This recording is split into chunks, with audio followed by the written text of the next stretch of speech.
ዘፍጥረት ምዕራፍ 22 ከ1 እስከ 14 እንዲነበባል።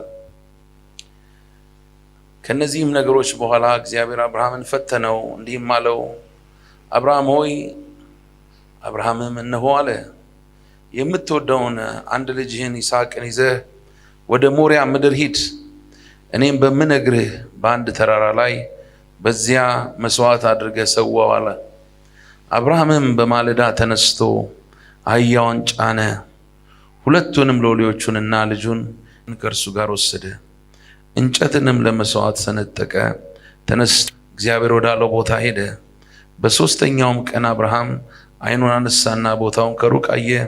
አብርሃም ሎሌዎቹን አላቸው፣ አህያውን ይዛችሁ ከዚህ ቆዩ፣ እኔና ልጄ ወደዚያ ሄደን እንሰግዳለን፣ ወደ እናንተም እንመለሳለን።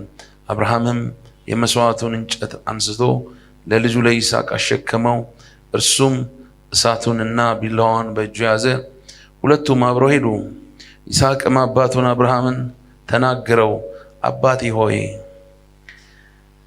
እርሱም እነሆኝ ልጄ፣ እሳቱና እንጨቱ ይኸው አለ። የመስዋዕቱ በግ ግን ወዴት ነው አለ። አብርሃምም ልጄ ሆይ፣ የመስዋዕቱን በግ እግዚአብሔር ያዘጋጃል። ሁለቱም አብረው ሄዱ። እግዚአብሔር ወዳለው ቦታም ደረሱ። አብርሃምም በዚያ መሠዊያን ሰራ፣ እንጨትንም ረበረበ። ልጁንም ይስሐቅን አስሮ በመሠዊያው በእንጨት ላይ አጋደመው። አብርሃምም እጁን ዘረጋ፣ ልጁንም ያርደው ዘንድ ቢላዋን አነሳ። የእግዚአብሔርም መልአክ ከሰማይ ጠራና አብርሃም አብርሃም አለው። እርሱም እነሆኝ አለ። በብላቴን አትዘርጋ፣ አንዳችም አታድርግበት። አንድ ልጅህን ለእኔ አልከለከልህምና እግዚአብሔርን የምትፈራ እንደሆን አሁን አውቄአለሁ አለው። አብርሃምም ዓይኑን አነሳ፣ በኋላውም እነሆ አንድ በግ በዱር ውስጥ ቀንዱ በዕፀ ሳቤቅ ተይዞ አየ። አብርሃምም ሄደ፣ በጉንም ወሰደው፣ በልጁም ፈንታ መስዋዕት አድርጎ ሰዋው። አብርሃምም ያንን ቦታ ያህዌ ይርሄ ብሎ ጠራው። እስከ ዛሬ ድረስ በእግዚአብሔር ተራራ ይታያል ይባላል። አሜን። ለጌታ ክብር ሰጥተን እንቀመጣለን። ሃሌሉያ፣ ክብር ለኢየሱስ ይሁን። I'm reading from Genesis chapter 22 verse 1 to verse 14. Sometime later, God tested Abraham's faith. Abraham, God called. Yes, he replied. Here I am. Take your son, your only son, yes, Isaac, whom you love so much, and go to the land of Moriah. Go and sacrifice him as a burnt offering on one of the mountains which I will show you. The next morning Abraham got up early. He saddled his donkey and took two of his servants with him and along his son Isaac. Then he chopped woods for a fire, for a burnt offering, and set out for the place God had told him about. On the third day of their journey, Abraham looked up and saw the place in the distance. Stay here with the donkey, Abraham told the servants. The boy and I will travel a little further. We will worship there and then we will come right back. So Abraham placed the wood for the burnt offering on Isaac's shoulder, while he himself carried the fire and the knife. As the two of them walked on together, Isaac turned to Abraham and said, Father. Yes, my son, Abraham replied.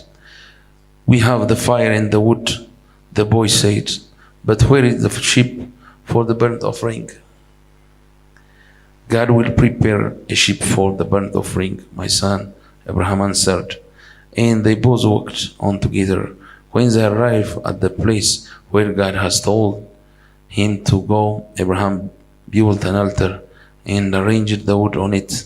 Then he tied his son Isaac and laid him on the altar on top of the wood. And Abraham picked up the knife to kill his son as a sacrifice. At that moment, the angel of the Lord called to him from heaven, Abraham, Abraham. Yes, Abraham replied. Here I am. Don't lay a hand on the boy. The angel said, do not hurt him in any way, for now I know that you truly fear God. You have not withheld from me even your son, your only son. Then Abraham looked up and saw a ram caught by its horn in the thicket. So he took the ram and sacrificed it as a burnt offering in place of his son. Abraham named the place Yahweh-Yireh, which means the Lord will provide. To this day, people still use the name as a proverb, on the mountain of the Lord. On the mountain of the Lord, it will be provided. Amen. Hallelujah. ክብር ለኢየሱስ ይሁን። የማካፍላችሁ ሐሳብ እግዚአብሔር ያዘጋጃል በሚል ነው። Jehovah Jireh. The Lord will provide. እግዚአብሔር ምን ያደርጋል? ያዘጋጃል። እስቲ ጩኹና እግዚአብሔር ያዘጋጃል በሉ። እንደሚያምን ሰራዊት እግዚአብሔር ያዘጋጃል በሉ እስቲ። ሃሌሉያ ክብር ለኢየሱስ ይሁን። በዚህ ክፍል ላይ እንደምንመለከተው እግዚአብሔር የአብርሃምን እምነት ሲፈትን ነው የምንመለከተው። So my message this morning is the Lord will provide, Jehovah Jireh. So in this chapter we see that God was testing Abraham's faith. Abraham's faith was tested. Na እግዚአብሔር ምን አለው? አብርሃምን አንድያ ልጅህን የምትወደው ልጅህን ምን አድርግልኝ? ሰዋልኝ አለው። ከባድ ነው ለአብርሃም። 25 ዓመት ሙሉ ጠብቆ ያገኘው የተበተስፋ ቃል እግዚአብሔር የሰጠው ልጁ ነው ይስሐቅ። So in this place God asks Abraham to sacrifice his son Isaac, whom he got him after waiting from God for more than or for about 25 years. So Isaac was the precious gift God has given to Abraham. And now in this place we see that God was asking Abraham to give him back or to sacrifice him as a burnt offering. Na እግዚአብሔር ነው የሰጠው። እግዚአብሔር ምን አለው? የሰጠውን እንደገና መልሰ ምን አድርገኝ? ስጠኝ። እና በጣም የሚገርም ነው። አብርሃም የተፈተነውን አይነት ፈተና አልተፈተንም አይደለም። ልጅን ሰዋልኝ በጣም ከባድ ነው እኮ። እና በዚህ ጊዜ ልጁ አድጓል ነው he may be a teenager. So ያንን ሁሉ አመት ስትደምሩ አንድ ላይ ወደ 30 ምናምን ወደ 40 አመት የሚጠጋ ሊሆን ይችላል. For 40 years 40 you know, his eyes was on the promise of God. Now God is asking him to sacrifice him as a burnt offering. So Abraham didn't compromise. He know the voice of God. Na ብዙዎቻችን የምንቃወም ይመስለኛል በአብርሃም ቦታ ብንሆን በኢየሱስ ስም ልጅን ሰዋው የሚል የጠላት ድምጽ የተሰበረ ይሁን እያለን ምንቃወም ይመስለኛል። አብርሃም እግዚአብሔርን ድምጽ ስለሚያውቅ እግዚአብሔር እንደተናገረው እርግጠኛ ነበረ እና ታዘዘ፣ ይሻለ። በማግስቱ ልጁን ይዞ ልጁን ለመሰዋት እግዚአብሔር ወዳለው ተራራ ወደ ሞሪያ ተራራ ወደ ሞሪያ ምድር ሂድ፣ በዛ እኔ ወደ ማስመለክት ተራራ ውጣ፣ በዛ ልጅህን ሰዋልኝ ነው ያለው። በማለዳ ተነሳ ልጁን ለመሰዋት። So on the next morning Abraham got up early and he obeyed God. He saddled his donkey and took 2 of his servants with him along with his son Isaac. Then he chopped wood for a fire for a burnt offering and set out for the place God had told him about. እግዚአብሔር ወዳለው ስፍራ መስዋዕቱን ልጁን ማለት ነው የሚሰዋውን ልጁን ይዞ እንጨትን እሳትን አዘጋጅቶ አህያው ላይ ጭኖ ሁለት ሎሌዎቹን ይዞ እግዚአብሔር ወደ ተናገረው ስፍራ ምን አደረገ? ወጣ።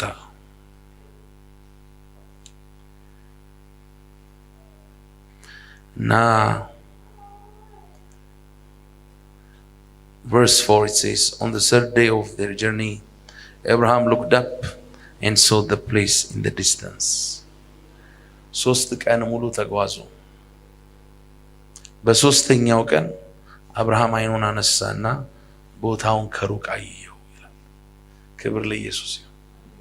ማን የተናገረው ቦታ? እግዚአብሔር የተናገረው ቦታ ባልኩ ስፍራ በሞሪያ ምድር በማመለክት ተራራ ላይ ነው ሰዋልኝ ያለው። ስለዚህ እግዚአብሔር ባለው ስፍራ እግዚአብሔርን ድምጽ ሰምቶ መስዋዕትን ለማቅረብ ወጣ። ሶስት ቀን ሙሉ ተጓዘ። So Abraham obeyed God totally. He heard his voice. He told him to go to the land of Moriah, and on the mountain that God has showed him. After he traveled, after they went their journey for 3 days, Abraham looked up and saw the place from the distance. Then he said to his servants, stay here with the donkey. Abraham told the servants, and the boy and I will travel a little farther. We will worship there and then we will come right back. በጣም የሚገርም እምነት ነው። አብርሃም ምንድን ነው ያለው? ቦታውን ሲመለከት ከሩቁ ሰራተኞቹን ወይም ደግሞ አገልጋዮቹን ሎሌዎቹን ምን አላቸው ይላል? ቁጥር 5 ላይ ምን አላቸው ይላል? እናንተ በዚህ ቆዩ፣ እኔና ልጄ ወደዚያ ሄደን እንሰግዳለን፣ ወደ እናንተ ምን እንላለን? እግዚአብሔር ምንድን ነው ያለው? ሰዋልኝ። አብርሃም ምንድን ነው የሚለው? እንመለሳለን። ምን አይነት እምነት ነው? እና መጽሐፍ ቅዱስ ምን ይላል? ዕብራውያን ላይ ከሰዋው በኋላ እንኳን እግዚአብሔር ሊያስነሳው እንደሚችል እግዚአብሔርን አምኖት ነበር ይላል። አይገርማችሁም? ካቃጠለው ከሰዋው ካረደው በኋላ እግዚአብሔር ምን ሊያደርገው እንደሚችል አምኗል። ሊያስነሳው እንደሚችል እግዚአብሔርን አምኗል። የሚገርም እምነት ነው ወገኖች። ኢየሱስ ክርስቶስ ጌታ ነው። አሜን። በደንብ እንድትሰሙ ይፈልጋሉ። በጣም ቤዚክ የሆነ ነገር ነው የምነግራችሁ። So I am going to tell you very foundational truths. So I want to listen me attentively. ክብር ለኢየሱስ ይሁን። ከዛ በኋላ ምን አደረገ አብርሃም? So Abraham placed the wood for the burnt offering on Isaac's shoulder. የመስዋዕቱን የሚሰዋበትን እንጨት እሳቱ የሚነድበትን የመስዋዕቱን እንጨት አንስቶ በማላይ አደረገው ይላል? በልጁ በይስሐቅ ላይ። ከአህያ አውርዶ በማላይ ያደረገው ይስሐቅ ላይ። እርሱም እሳቱንና ቢላዋን በእጁ ያዘ። ሁለቱም አብረው ሄዱ። ይስሐቅም አባቱን አብርሃምን ተናገረው። አባቴ ሆይ አለ። እርሱም እነሆኝ ልጄ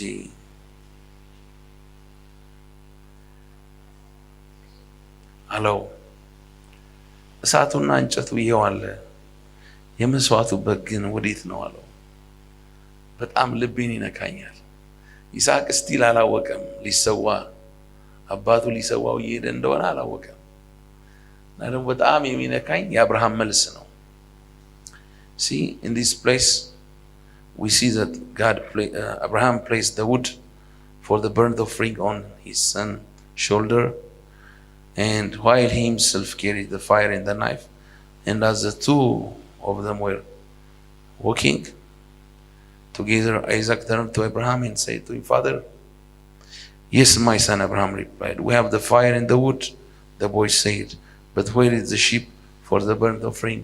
Isaac didn't know that he was a burnt offering, and Abraham was taking him to making a burnt offering. And Abraham said these very strong words. God will provide a sheep for the burnt offering, my son, Abraham answered. And they both worked on together. ምን ብሎ መለሰለት? ቁጥር 8 ላይ አብርሃም ልጅ ሆይ የመስዋዕቱን በግ እግዚአብሔር ምን ያደርጋል? እስቲ ጩሁና ያዘጋጃል በሉ አለው። ሁለቱም አብረው ሄዱ ይላል። ክብር ለኢየሱስ ይሁን። የመስዋዕቱን በግ እግዚአብሔር ምን ያደርጋል? ያዘጋጃል። ሃሌሉያ። የመስዋዕቱን በግ እግዚአብሔር ያዘጋጃል። እስቲ ጩሁና እንደገና የመስዋዕቱን በግ እግዚአብሔር ያዘጋጃል በሉ። አሜን ሃሌሉያ። አሁንም ድገሙና የመስዋዕቱን በግ እግዚአብሔር ያዘጋጃል በሉ በእምነት። አሜን ሃሌሉያ። ክብር ለኢየሱስ ይሁን። የመስዋዕቱን በግ እግዚአብሔር ምን ያደርጋል? ያዘጋጃል። ሃሌሉያ። ክብር ለኢየሱስ ይሁን። የሚገርም እምነት ነው። ዛሬ ከተናገርኳችሁ በርካታ ንግግሮች ውስጥ ለነፍሳችሁ መልእክት አድርጋችሁ እንድትወስዱት የምፈልገው ይህንን እውነት ነው። የመስዋዕቱን በግ እግዚአብሔር ምን ያደርጋል? አሜን ሃሌሉያ። So they arrived at the place where God has told him to go. Abraham built an altar and arranged the wood on it. Then he placed his son Isaac and laid him on the altar on the top of the wood. Now Isaac knows that he's going to be a burnt offering, and it's so amazing that he was obedient to be a burnt sacrifice for the Lord. በዚህ ክፍል ላይ እንደምንመለከተው ይስሐቅ በመጨረሻ ቁርጡን ያወቀ ይመስላል። እግዚአብሔር ወዳለው ቦታ ደረሱ። አብርሃምን በዚያ መሰዊያውን ሰራ፣ እንጨቱንም ረበረበ፣ ልጁንም ይስሐቅን አስሮ በመሰዊያው በእንጨቱ ላይ አጋደመው። And verse 10 it says, and Abraham picked up the knife to kill his son as a sacrifice. At that moment the angel of the Lord called him from heaven, Abraham, Abraham. Yes, Abraham replied, here I am. Don't lay a hand on the boy, the angel said. Do not hurt him in any way, for now I know that you truly fear God. You have not withheld from me even your son, your only son. ምን አለው? አብርሃም ልጁን ካጋደመው በኋላ ከረበረበ እንጨቱን በኋላ ልጁን ካጋደመው እዛ መሰዊያው እንጨቱ ላይ ካጋደመው በኋላ አብርሃም እጁን ዘረጋ ይላል። ልጁን ምን ሊያረጋው? ሊያርደው። ልጁን ሊያርደው እጁን ዘረጋ ይላል። ቢላውን አነሳ ይላል። ከዛ እግዚአብሔር መልአክ በሰማይ ምን አደረገ ይላል? ጠራው። አብርሃም አብርሃም ሆይ አለው። እርሱም እነሆኝ አለ። እርሱም በብላቴናው ላይ እጅህን አትዘርጋ፣ አንዳችም አታድርግበት፣ አንድ ልጅህን ለእኔ አልከለከልህምና እግዚአብሔርን የምትፈራ እንደሆነ አሁን አውቄአለሁ አለው። አብርሃምም ዓይኑን አነሳ፣ በኋላውም እነሆ አንድ በግ በዱር ውስጥ ቀንዶቹ በዕፀ ሳቤቅ ተይዞ አየ። አብርሃምም ሄደ፣ በጉን ወሰደው፣ በልጁም ፈንታ መስዋዕት አድርጎ ሰዋው። አሜን ክብር ለኢየሱስ ይሁን። Then Abraham looked up and saw a ram caught by its horn in the thicket. So he took the ram and sacrificed it as a burnt offering in place of his son. And Abraham named the place Yahweh Yireh, which means the Lord will provide. So this day people will still use that name as a proverb. On the mountain of the Lord it will be provided. Amen. እና አብርሃም ምን አደረገ? ያንን በግ ወሰደው ይላል እና መስዋዕት አደረገው በልጁ ፋንታ። እግዚአብሔር ያዘጋጀውን በግ ምን አደረገው? አቀረበ፣ መስዋዕት አድርጎ ሰዋው። እና አብርሃምም ያንን ቦታ ያህዌ ይሬ ብሎ ጠራው። እስከ ዛሬ ድረስ በእግዚአብሔር ተራራ ይታያል ይላል። የበፊቱ ትርጉም እግዚአብሔር ያዘጋጃል የሚለው ነው። ብዙዎች እንግሊዝኛ ትርጉሞችም የሚተረጉሙት አዲስ መደበኛ ትርጉም ላይ እንደሱ ነው የተባለው። እግዚአብሔር ያዘጋጃል።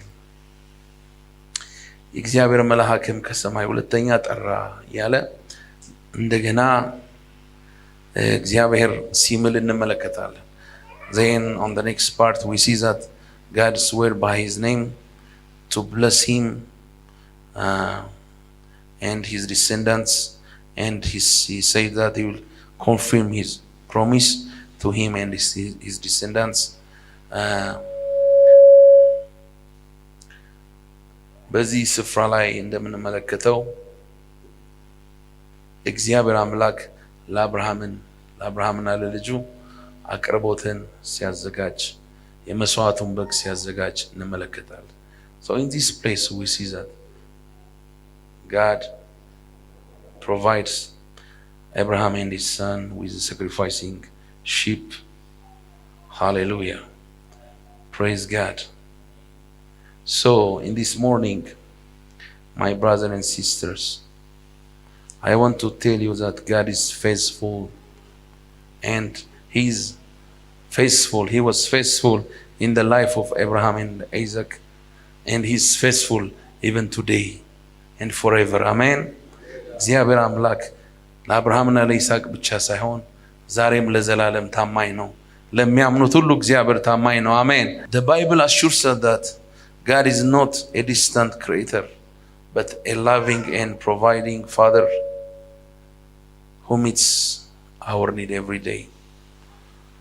So today we're gonna explore God's provision from this scripture, and we will see an eternal truth that we must keep so that we may live under the provision of God.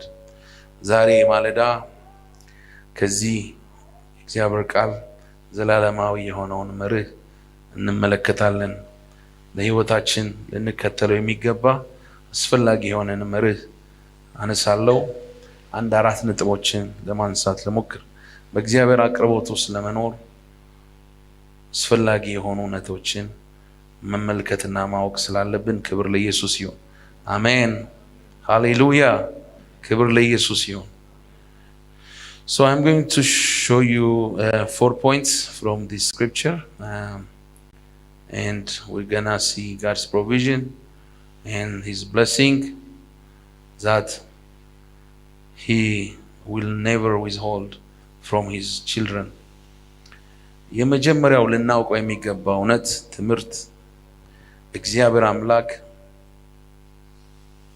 ፈጣሪ ብቻ ሳይሆን መጋቢ መሆኑን ነው። Amen. So the first lesson that we have to learn is God is not only creator, He's not a distant God. He's a provider. Hallelujah. He's a good father. Hallelujah. ክብር ለኢየሱስ ይሁን። እግዚአብሔር መልካም አባት ነው። እስቲ እግዚአብሔር መልካም አባት ነው በሉኝ።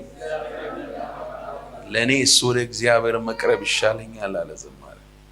አሜን። ይሻልሃል። አሜን። ይሻልሻል። አሜን።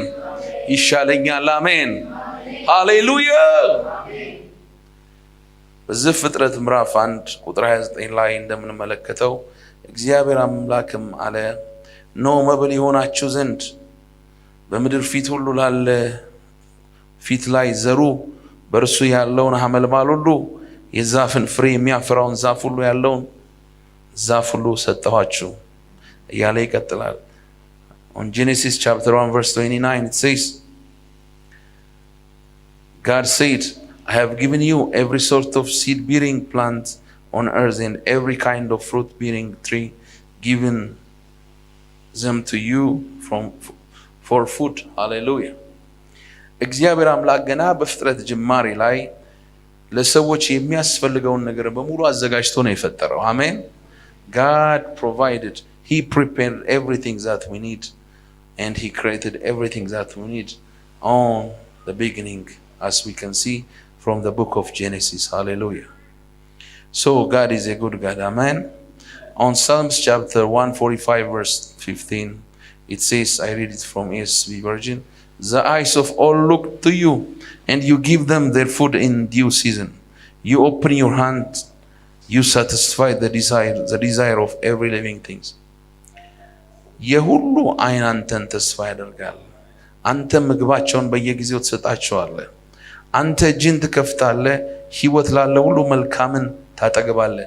መዝሙር 145 ቁጥር 15 እና 16። ክብር ለኢየሱስ ይሁን።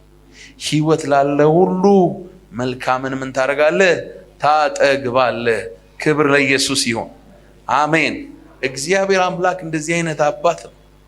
ሕይወት ላለ ሁሉ ለፍጥረት ሁሉ አይደለም በመልኩ ለሰራን ለኛ በክርስቶስ ኢየሱስ ልጆች ላደረገን ለኛ ለልጆቹ አይደለም ለፍጥረት ሁሉ እግዚአብሔር መልካም ነው። አሜን። እስቲ ጩሁና እግዚአብሔር መልካም ነው በሉ። God is good. Hallelujah. Hallelujah. He is good not only to us that are created by his image, but also to all creations. He is good. Hallelujah. He opens his hands and he will satisfy the desire of every living thing. Hallelujah. As it's promised in the book, in the Psalms, chapter 145, verse 15 and 16. Hallelujah. ሐዋርያው ጳውሎስ አምላኬ እንደ ባለ ጠግነቱ መጠን በክርስቶስ ኢየሱስ የሚያስፈልጋችሁን ይምላባችሁ ይላል ፊልጵስዩስ ምዕራፍ 4 ቁጥር 19 ላይ። ወገኖቼ እግዚአብሔር አምላክ አቅርቦትን ማድረግ ባህሪው ነው። ካንቺ ሁኔታ፣ ካንተ ሁኔታ፣ ካንተ ነገር ጋር በተያያዘ አይደለም እግዚአብሔር አቅርቦት የሚያደርገው። መልካም ስለሆንክ፣ ደግ ስለሆንክ፣ ስለሚገባ አይደለም እግዚአብሔር አቅርቦት የሚያደርገው። ነገር ግን እግዚአብሔር በባህሪው መልካም ስለሆነ አቅርቦትን ያደርጋል። አሜን ሃሌሉያ። ክብር ለኢየሱስ ይሁን። እግዚአብሔር በባህሪው ደግ ቸር ስለሆነ አቅርቦትን ያደርጋል። ሃሌሉያ። So that's why on the book of Philippians chapter 4 verse 19, Apostle Paul says, and my God will meet all your needs according to the riches of his glory in Christ Jesus.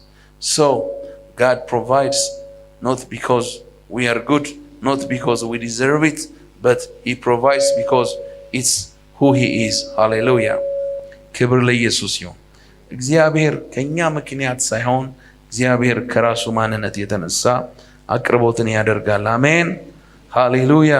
That's why on the book of Malachi chapter 3 verse 6 it says, I the Lord do not change, so you the descendants of Jacob are not destroyed.